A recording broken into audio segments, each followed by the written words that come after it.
Hello, আসসালামু আলাইকুম guys. আজকে আপনাদের জন্য ঈদের উপলক্ষে একটা নতুন ভিডিও নিয়ে আসছি, চলুন দেখা যাক। আজকে আমি আর আমার ভাই, আমি হলাম ক্যামেরাম্যান এবং আমার ভাই একটা গিফট আছে এই মুরব্বিকে উপস্থাপন করবে। এখন আমি তার দোকানের সামনে আসলাম। তার দোকানে আছে বিভিন্ন ধরনের আচার, আমের আচার, কলার আচার, ব্যানানা ইত্যাদি ইত্যাদি, আমলকি, সব কিছুর আচার এখানে পাবেন। এই দোকানটা একটা বিশ্ববিখ্যাত দোকান নামে পরিচিত। যা হোক, আমার ভাই এখন প্রস্তুতি নিচ্ছে সেই গিফটটা তাকে উপস্থাপন করার জন্য। এই যা হোক, পকেটে হাত দিছে, এখনই বের করবে গিফটটা। যাক, বের করে ফেললো।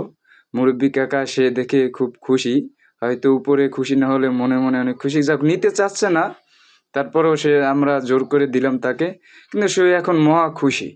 যা হোক, এই গিফটের ভিতর কি আছে তা বলা যাবে না, আপনারা কমেন্ট করে জানাবেন কি থাকতে পারে। সে তারপরে গিফটটা রেখে দিল খুব যত্ন সহকারে। সেও খুশি, আমরাও খুশি, আলহামদুলিল্লাহ।